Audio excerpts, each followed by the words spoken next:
In a world that claims equality yet still weighs skin color more than success, one man's silent revenge would shake an entire airline empire. Good morning, everyone. Today's story isn't just about racism, pride, or wealth. It's about how a single moment of humiliation inside a luxury cabin cost a company $160 million, and how a black CEO, calm as a storm before destruction, decided to teach the aviation industry a lesson they'd never forget. You might think you've heard every racial discrimination story before, but this one didn't end with hashtags or apologies.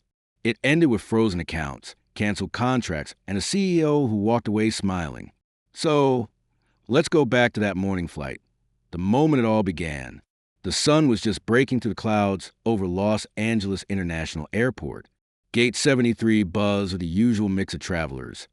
The rich in tailored suits, the exhausted parents, the jet-set influencers posing for attention. Among them stood Derek Cole, a tall, composed black man in his mid-40s, holding nothing but a briefcase and a boarding pass stamped first class. He was the founder and CEO of Cole Dynamics, a private equity firm that managed portfolios worth over $4.6 billion. Quiet, low-profile, and brutally efficient, Derek was known for saving dying companies and turning them into gold. And ironically, one of his firm's biggest clients was the very airline he was about to board. He didn't flaunt his wealth. No gold watches, no bodyguards. Just presence. That kind of quiet power that made people look twice even when they didn't know why. When the attendant scanned his ticket, she smiled politely. "Welcome aboard, Mr. Cole. Seat 2A right up front." He nodded, thanked her, and stepped inside the aircraft. A brand new Boeing Dreamliner, all polished wood and champagne tones. As he placed his briefcase in the overhead compartment, a middle-aged white man in a designer suit entered behind him, visibly irritated. Within minutes, whispers began between the attendants. The white passenger leaned over to one of them, pointing subtly toward Derek's seat. Something about a mix-up of VIP client, a company partner. Derek caught the shift in tone. The kind of awkward silence that fills the air before someone says something offensive but tries to make it sound polite. Finally, one attendant approached with a nervous smile. "Mr. Cole, we're terribly sorry, but there seems to be a seating issue. We may need you to move to business class, just for this flight." The cabin froze. The white man stood behind her, avoiding eye contact but smirking slightly. That familiar smirk of entitlement, centuries old yet alive in every modern room. Derek looked at her, calm and unbothered. "I believe that's my assigned seat," he said evenly. "Yes, sir, but you're asking me to move because he wants it." Derek finished her sentence. She tried to keep her voice soft. "It's company protocol, sir. He's one of our corporate partners." The irony was poetic. Derek was a corporate partner, the man whose company kept their airline solvent. But he didn't say that. He simply gave a faint smile, reached up to retrieve his briefcase, and replied, "Of course. I wouldn't want to disturb your protocol." The passengers nearby glanced uncomfortably, unsure whether to intervene or pretend nothing was happening. The white man slid into seat 2A as Derek walked past him without a word, moving toward business class. But what nobody on that plane knew, not the flight crew, not the passengers, not even the smug man who stole his seat, was that this quiet exchange would trigger a financial earthquake before the day was over. Derek Cole wasn't a man who shouted in public. He was a man who made decisions that erased zeros from corporate bank accounts. And this morning, as the plane taxied down the runway, he made one. As the plane leveled above the clouds, Derek sat quietly in his new seat, row 6, business class. It was comfortable, spacious, even luxurious by most standards. But comfort wasn't the point anymore. He stared out the window, watching sunlight ripple across the wing, and felt a cold detachment settle in. He had learned, long ago, that power wasn't about reacting. It was about remembering and waiting. He pressed his hand against the seat armrest, his mind running through numbers, accounts, and contracts. Somewhere in the web of his corporate empire, this very airline depended on his firm's capital, $160 million in liquidity management to be exact. And every dollar that could be frozen with one phone call. The irony amused him. They had just downgraded the man who controlled their survival fund. The attendant returned, her smile rehearsed but her eyes uneasy. "Can I offer you something to drink, sir? Champagne, orange juice, perhaps?" Derek looked up, his gaze calm. "Water's fine. Thank you." He noticed her hand tremble slightly as she poured it. She was following orders, trapped between customer service and hierarchy. He didn't blame her. Not yet. As she walked away, he pulled out his tablet. A notification blinked on the screen. A message from Evelyn, his executive assistant. "Good morning, Derek. Reminder: the quarterly review with the airline CFO is scheduled for 3 p.m. They requested a pre-brief before the board call." Derek's lips curved into a thin, deliberate smile. Perfect timing. He typed back slowly. "Tell them I'll join as scheduled. No pre-brief needed. I have context to discuss." Then he closed the tablet and leaned back. The engines hummed. The clouds rolled beneath them. And the absurdity of it all made him chuckle under his breath. When the plane landed, Derek waited until most passengers had disembarked. He didn't rush. Power never rushes. The same attendant who had moved him earlier now stood by the door, avoiding his gaze. He stopped beside her and said softly, "Thank you for your professionalism today. I know it wasn't your decision." Her lips parted in surprise. I'm so sorry, sir. I didn't mean..." He raised a hand gently. "Don't apologize. Just remember, respect costs nothing, but losing it can be expensive." Then he walked away. By the time he reached his car, his driver was already waiting. "Morning, Mr. Cole. Straight to headquarters?" "Yes, and put me on call with Evelyn." Within seconds, his assistant's voice came through the speaker. "Derek, everything all right? You sound different." He chuckled. "Let's just say the airline reminded me why I prefer to fly private." A pause. Then Evelyn said cautiously, "Should I note that for the expense review?" "Not yet," Derek replied. "I'm about to make a very public point."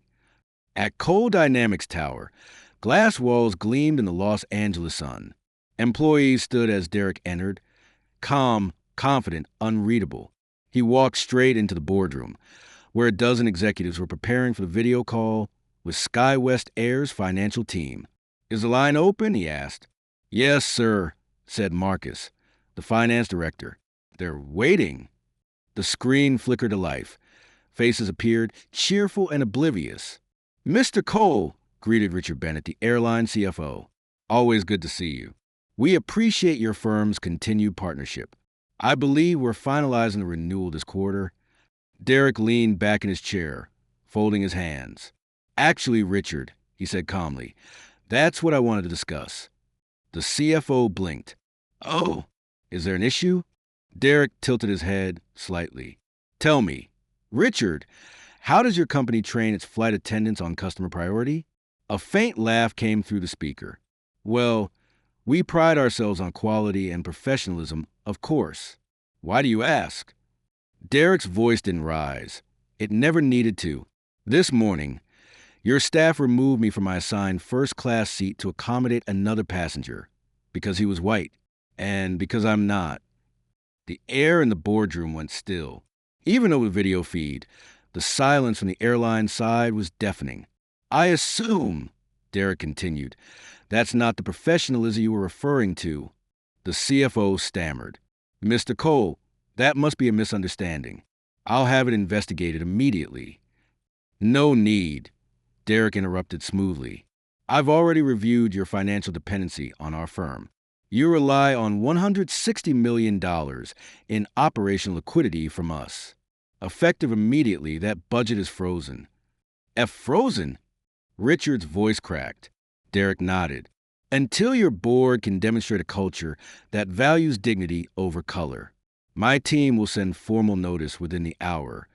His executives glanced at one another, stunned. He wasn't shouting. He wasn't angry. He was executing justice in the language corporations understood best. Numbers. When the call ended, the room was silent. Marcus finally spoke, almost whispering. "Sir, you just cut one of our biggest partners." Derek rose from his seat, adjusting his cufflinks. "No, Marcus. I just reminded them who their partners actually are. He turned to the window, looking out over the skyline. For him, it wasn't vengeance. It was symmetry. They had taken a seat from him. He had taken their balance sheet. The fallout began quietly, like a tremor beneath the surface before an earthquake. By late afternoon, SkyWest Air's finance department noticed something was wrong. Wire transfers stalled. Scheduled disbursements bounced back. Payroll allocations froze mid-processing. A message from Coal Dynamics Accounting Division confirmed it. Liquidity facility under review. Temporary hold enacted pending compliance review. Those 4 words, temporary hold enacted, might as well have been a bomb. Within an hour, senior managers were in crisis mode. The CFO, Richard Bennett, dialed every number you'd think of. Derek's assistant, Coal Dynamics legal team, even his own airline CEO. No response. By evening, rumors began leaking through Slack channels, emails, and, inevitably, social media. Someone inside finance tweeted, "Something big is happening." Heard the CEO of a major investment firm pulled $160 million from SkyWest over a discrimination issue this morning. Eyes. It was enough to light a fuse. By 7 p.m., the hashtag First Class While Black was trending across X, formerly Twitter. A thread went viral, posted by a random passenger from that same flight. She had filmed the moment Derek was asked to move, uploading it with a caption. They made this calm, respectful black man give up his seat in first class for a white businessman. The flight attendant said it was company policy. Unreal. Within hours, it had over 6 million views, with celebrities, journalists, and activists joining the storm. News outlets picked it up.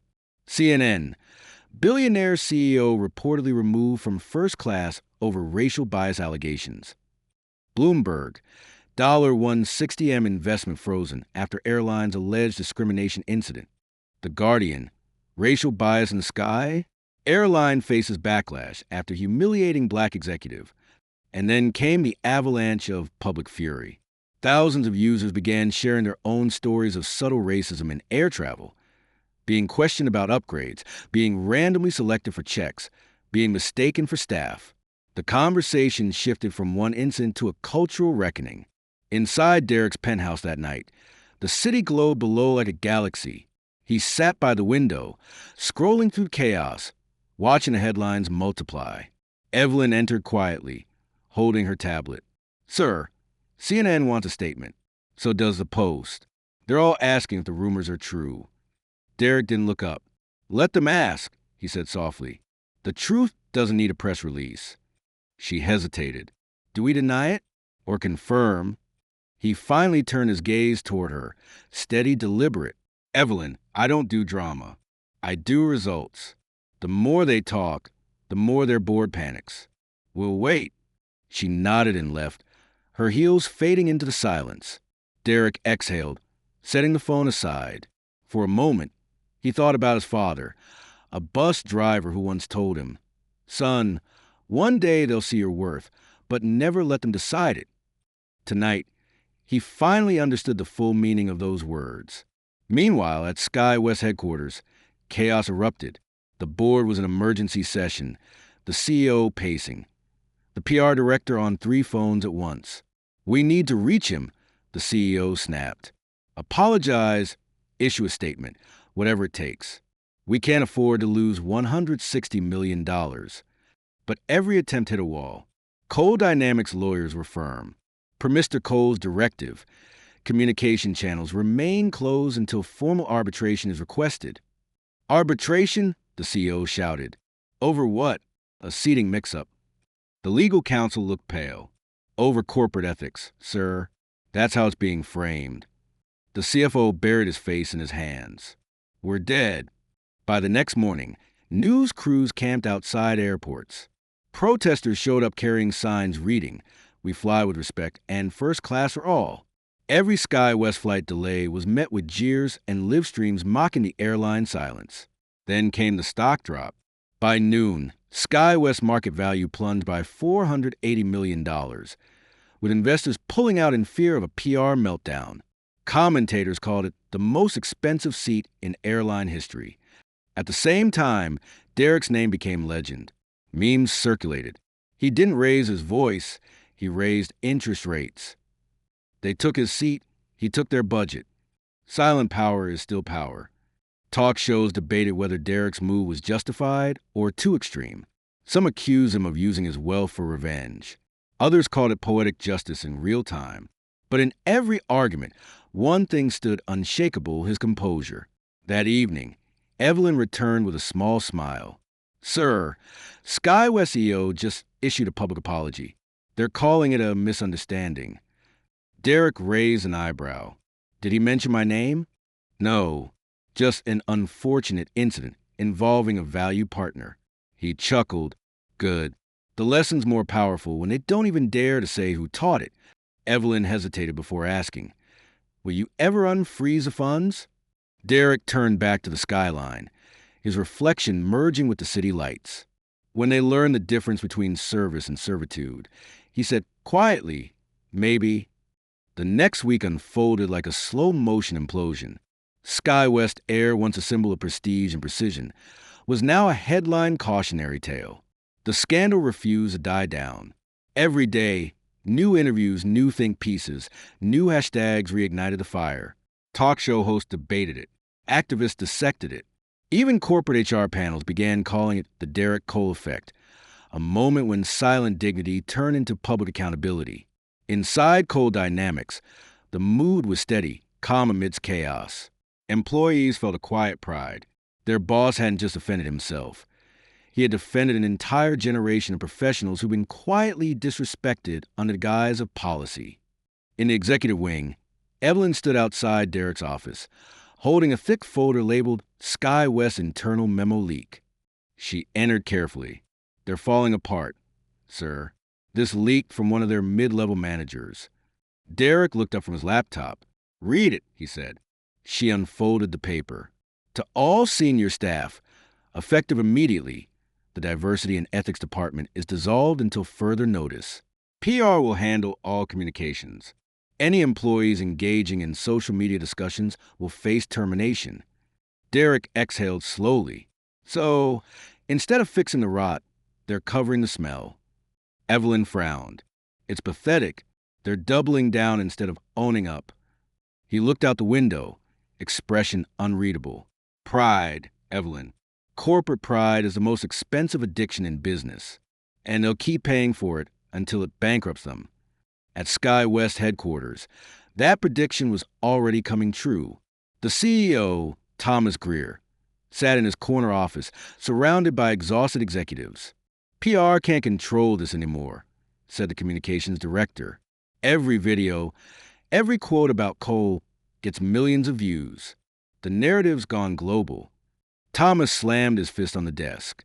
"Then we take control of it, offer him a partnership, double his company's commission." "Something." The CFO interjected. "Sir, the issue isn't money.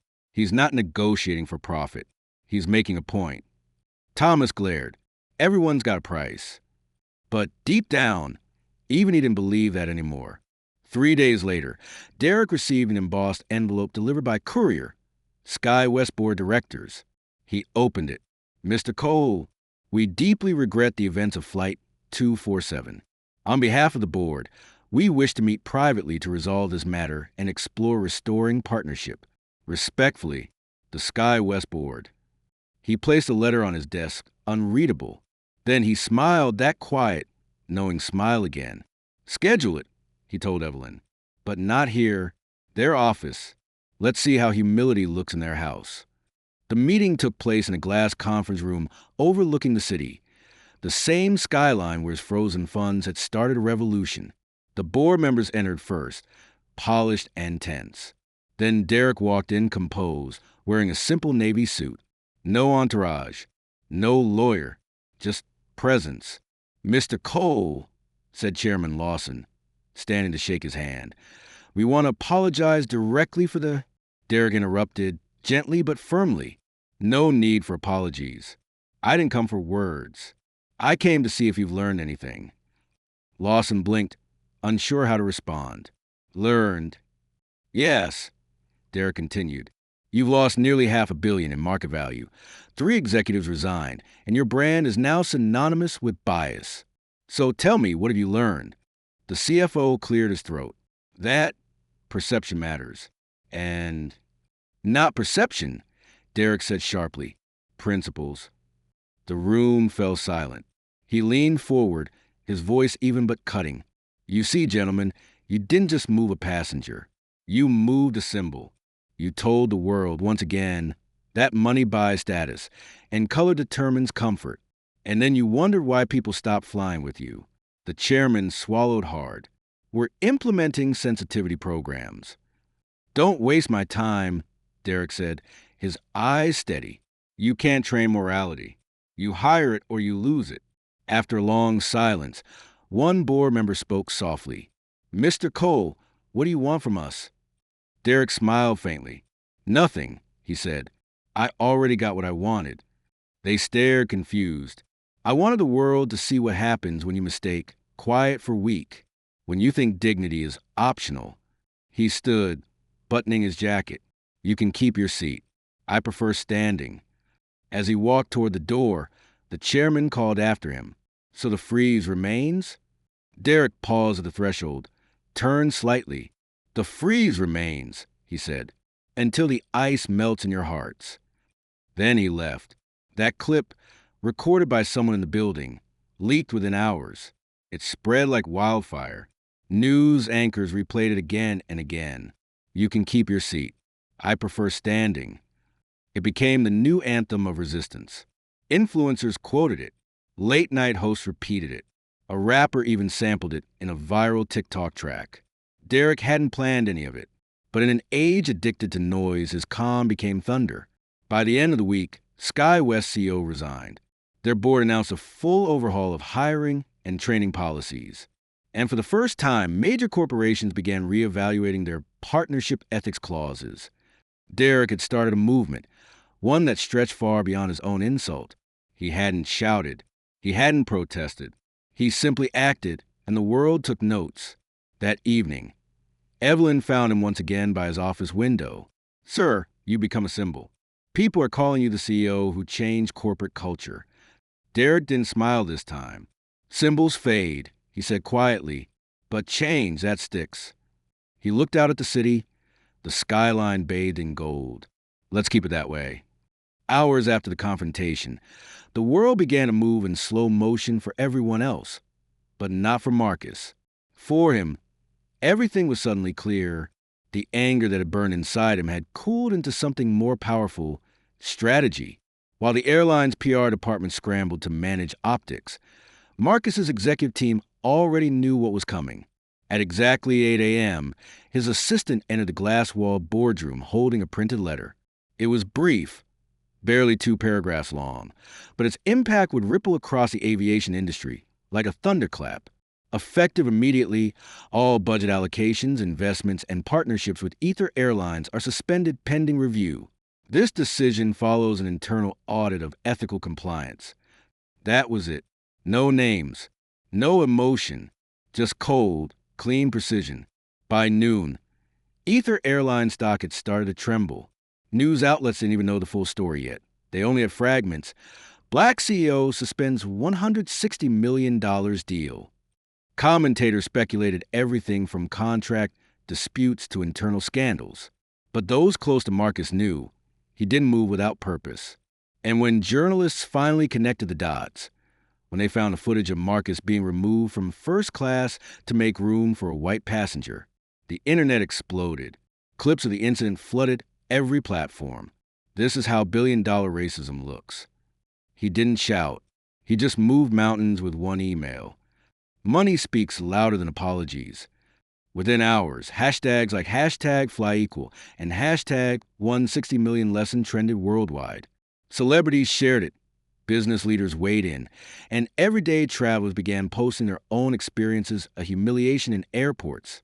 The airline tried to release an apology statement, something robotic about miscommunication and training improvements. But it was too late. Their silence in the moment and their panic afterward had already told the world everything. Meanwhile, Marcus sat in his office, high above the city skyline, watching the chaos unfold on the giant digital wall of live news feeds. His phone buzzed nonstop, reporters, friends, even rivals wanting comments. He answered none of them. Instead, he called one person, his father, a man who once worked nights at a baggage terminal, cleaning the same aircrafts that Marcus now invested in. The old man's voice was slow, gravelly, proud. "You did what I couldn't," his father said. "When they made me wait outside in the rain, I just kept my head down. You didn't raise your voice, but you made them listen." Marcus said nothing for a long moment. Then finally, "I didn't do it for revenge, Dad. I did it so no one who looks like us ever feels that small again." That night, news anchors described it as a masterclass in silent power. No boycotts, no public screaming, just a single calculated move that cost an airline $160 million and forced an entire industry to look at itself in the mirror. But Marcus wasn't finished. He had no interest in destroying Ether Airlines. He wanted to rebuild it differently. He invited their board to a private meeting, giving them one last chance. His message was direct. You can pretend this never happened, or you can change everything, from the people you train to the values you stand for. I don't want apologies. I want reform. The boardroom fell silent. Executives exchanged anxious glances, realizing they were sitting across from not just a client, but a force that understood how to use power without losing dignity. In that silence, Marcus found something he didn't expect: clarity. For the first time, he wasn't just reacting to injustice. He was redefining the entire conversation about it. And as cameras flashed outside, waiting for statements and sound bites, Marcus simply walked out of the building, hands in his pockets, calm as ever. He didn't need the world to hear him shout, because the world was already echoing his message. In the following days, the story became more than a scandal. It became a movement. What started as one humiliating moment on a plane turned into a cultural earthquake that rattled the foundation of corporate America. News anchors called it the $160 million lesson. Talk shows dissected every frame of the video. Marcus's calm expression, the attendant's dismissive tone, the white passenger's entitled smirk. Each replay carried a heavier weight, as people recognized something deeper than one incident. It wasn't just about a seat. It was about who was seen as deserving to sit there. At coffee shops and offices across the country, conversations started to shift. Employees who once stayed silent began sharing stories of being overlooked, dismissed, or quietly removed from the first-class spaces of their own workplaces. Marcus had unintentionally opened a door, and behind it poured years of buried frustration. Airlines, banks, and even major tech companies released diversity pledges almost overnight, terrified of becoming the next headline. But while the world was on fire, Marcus remained calm. He wasn't chasing fame. He was studying impact. He began receiving invitations, keynotes, interviews, brand deals, but he turned them all down.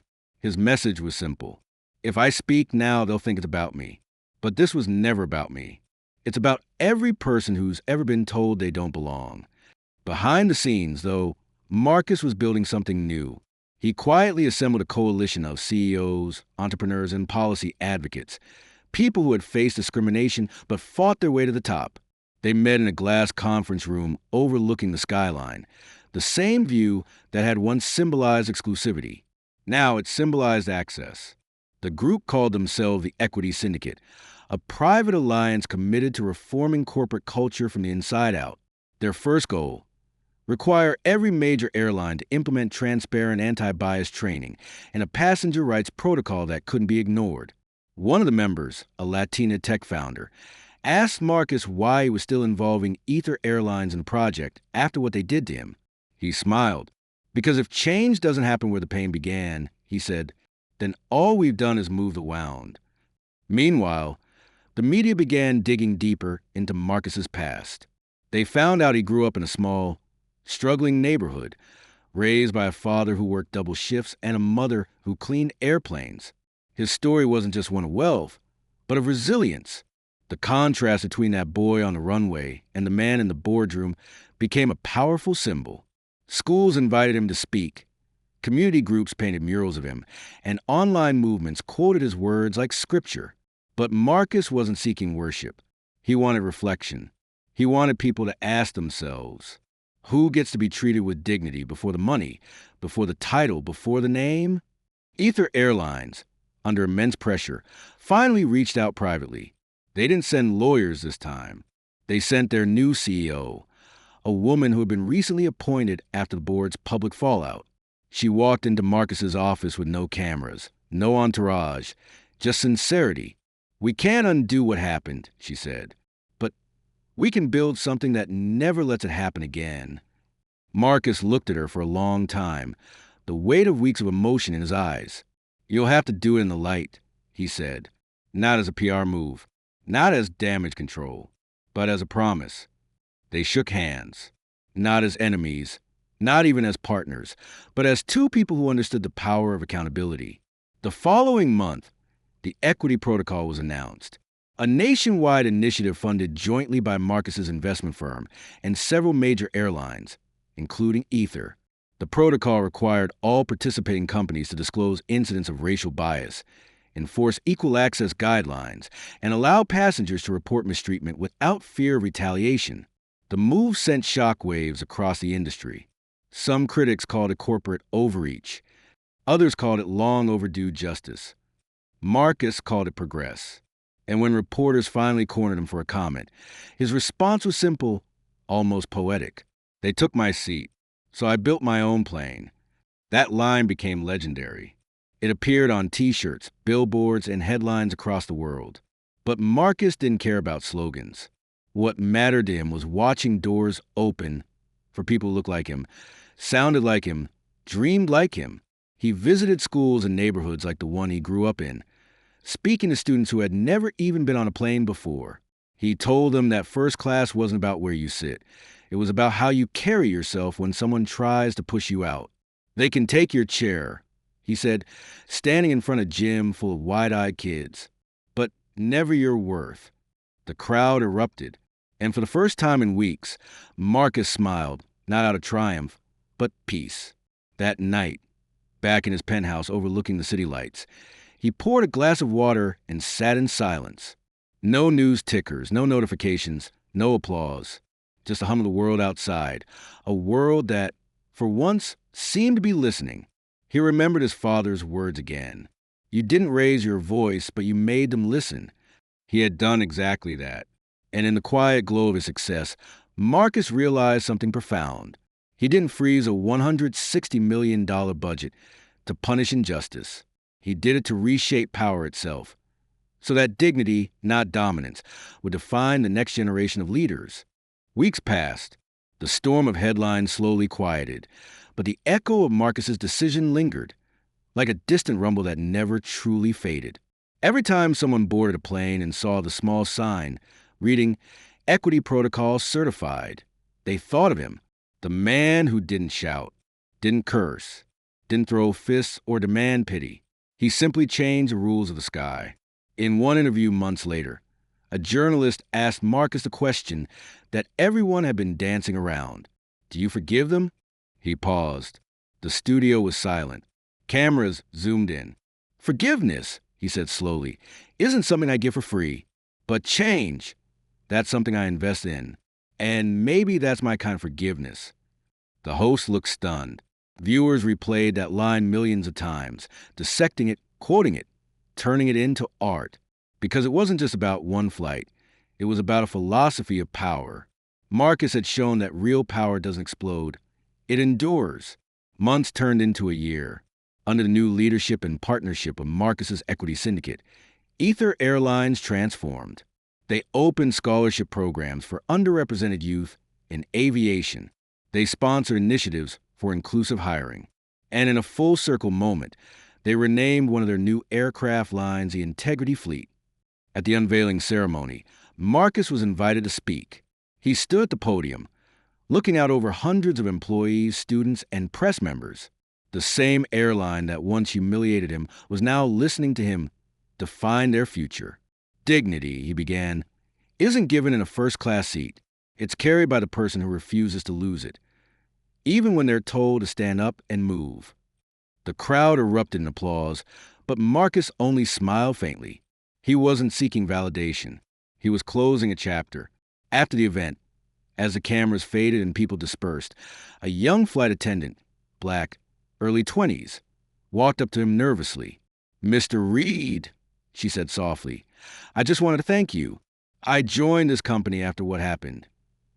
Because of what you did. My mother said I could finally work for an airline that sees people like us." Marcus nodded gently. "Then it was worth it," he replied. "Not because they changed, but because you believed you could belong." She smiled through tears. And in that moment, all the money, the meetings, the outrage, it all crystallized into something simple, human, and eternal. Later that night, Marcus returned home to a quiet apartment filled with city light. He walked past the framed awards, the news articles, the honorary degrees, none of which meant as much to him as the old photos sitting on his desk. A picture of him as a boy, standing with his father on the runway, staring at the glowing tail of an airplane. He picked it up and whispered, "We finally made it inside, Dad." Then, setting the frame back down, he smiled, not as a CEO, not as a symbol, but as a son who had closed a generational circle. A documentary later titled his story, "The Seat That Changed the Sky." It became a viral phenomenon, streamed in classrooms and boardrooms alike. People debated whether Marcus's move was genius or vengeance, heroism or strategy. But one thing was certain. It forced the world to ask why a man had to lose his seat to claim his place. From that point forward, Marcus's legacy was no longer about business deals or market dominance. It was about reshaping perception, turning humiliation into a blueprint for justice. And though his face appeared on magazine covers, he made sure every interview ended the same way. "Don't make me the story. Make the lesson the headline." Years later, in a small regional airport in Georgia, a mother and her young son boarded a flight for the first time. The boy looked up at the front of the plane and asked innocently, "Mom, can we sit in first class someday?" She smiled and said, "We already are, thanks to a man who made sure everyone deserves to." The boy didn't understand fully, but he looked around, the friendly crew, the calm passengers, the atmosphere of quiet equality, and felt something he couldn't name yet: respect. That was Marcus's true victory. Not the headlines, not the money, but the invisible shift, the new normal that no one questioned anymore. And somewhere, perhaps on another flight high above the clouds, Marcus sat by the window seat, watching the earth curve below. No security guards, no apologies, just peace. He leaned back, closed his eyes, and let the hum of the engines carry him forward. No anger, no noise, just the quiet satisfaction of knowing that sometimes the loudest act of protest is silence, and the most powerful form of revenge is progress. A plane soaring into golden light, the $160 million figure fading into dust. The words, "Dignity is power," burning softly onto the screen. In a world obsessed with noise, remember, true strength doesn't shout. It moves the ground beneath those who try to silence it.